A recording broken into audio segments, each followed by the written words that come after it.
The story of Apple and Microsoft is a tale of two companies, two visions, and two iconic leaders.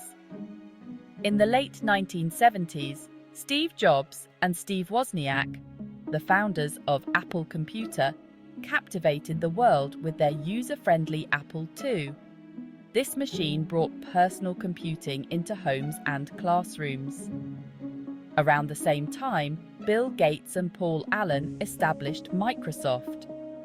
Their focus was software, specifically operating systems, the software that manages a computer's hardware and resources.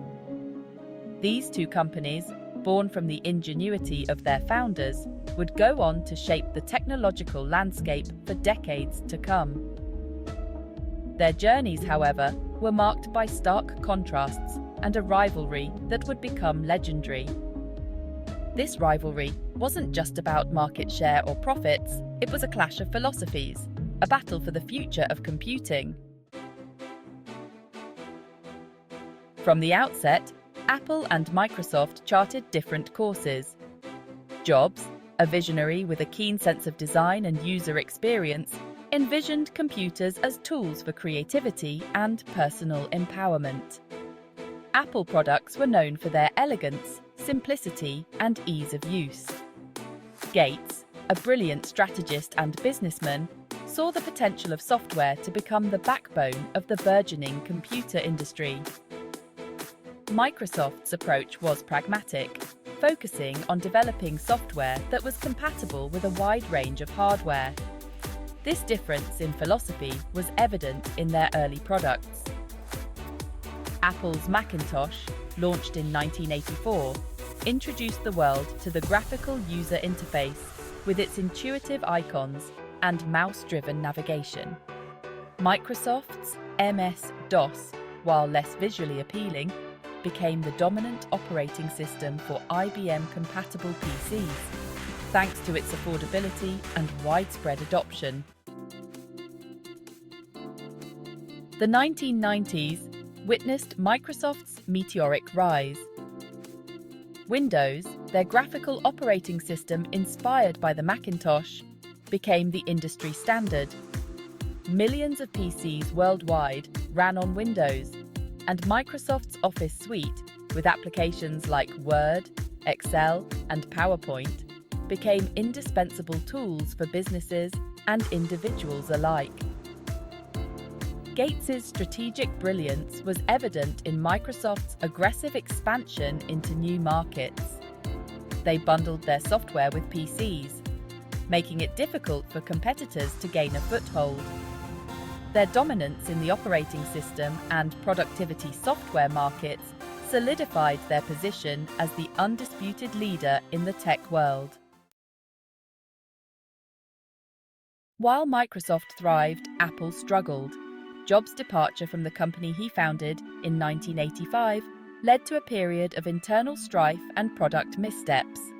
Their computers, while still admired for their design, were losing ground to cheaper and more compatible PCs running Windows.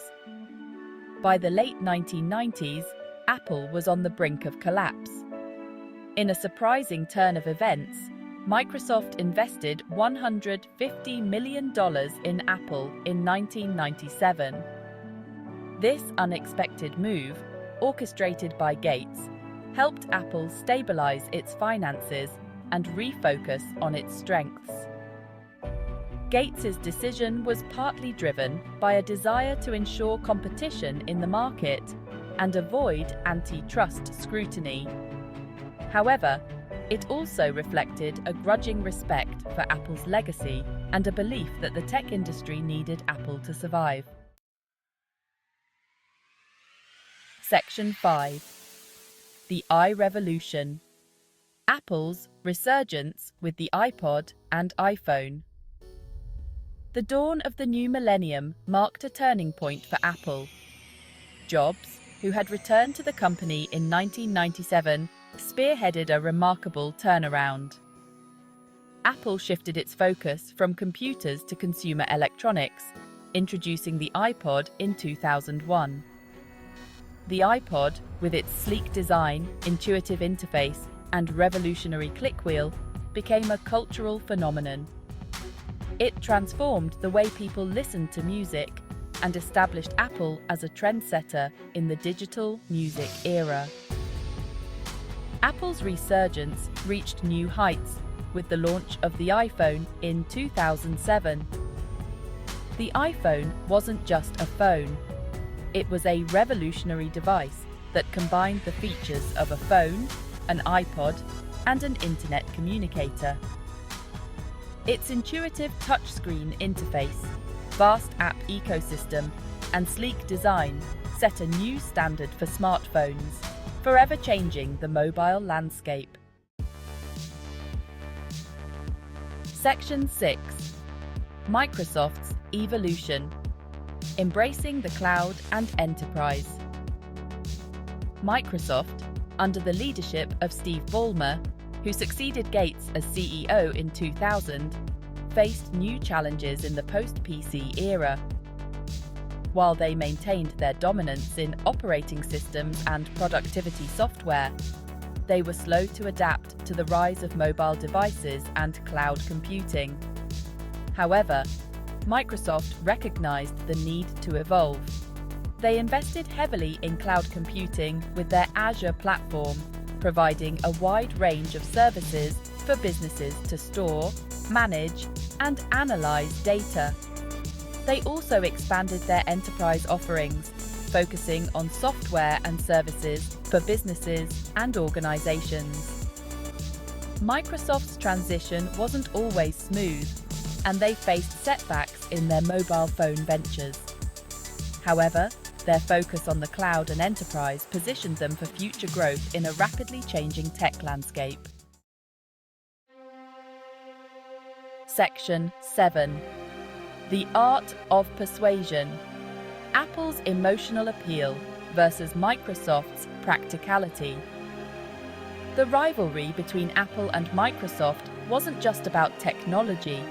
It was also a battle of brands and marketing strategies. Apple, under Jobs' leadership, mastered the art of emotional branding. Their products were more than just gadgets. They were aspirational objects that evoked a sense of style, creativity, and individuality. Apple's marketing campaigns were legendary, often featuring iconic imagery, minimalist design, and a focus on the user experience. They tapped into people's emotions, creating a sense of community and belonging among Apple users. Microsoft, on the other hand, took a more practical approach. Their marketing emphasized the functionality, reliability, and value of their products. They targeted businesses and everyday users, highlighting how their software could improve productivity and efficiency.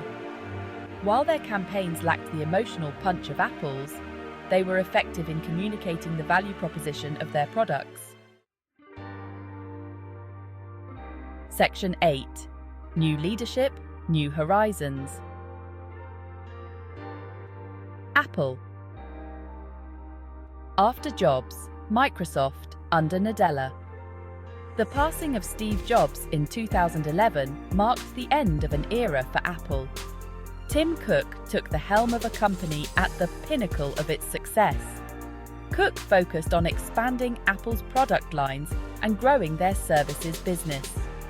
Apple continued to innovate with new iPhone models, the Apple Watch, and services like Apple Music. Microsoft, under Satya Nadella since 2014, underwent a significant cultural shift. Nadella embraced cloud computing and open-source technologies. Azure became a major player, and acquisitions like LinkedIn and GitHub strengthened Microsoft. Section 9. The rivalry continues, a tale of two tech giants. The rivalry between Apple and Microsoft continues to this day, albeit in a different form. Apple remains a dominant force in consumer electronics, known for its premium products and loyal customer base. Microsoft, under Nadella's leadership, has emerged as a cloud computing powerhouse. Apple's focus on consumer electronics contrasts with Microsoft's emphasis on cloud computing and enterprise solutions. Despite their different paths, their impact on technology is undeniable. It will be fascinating to witness how these two tech giants shape our digital future.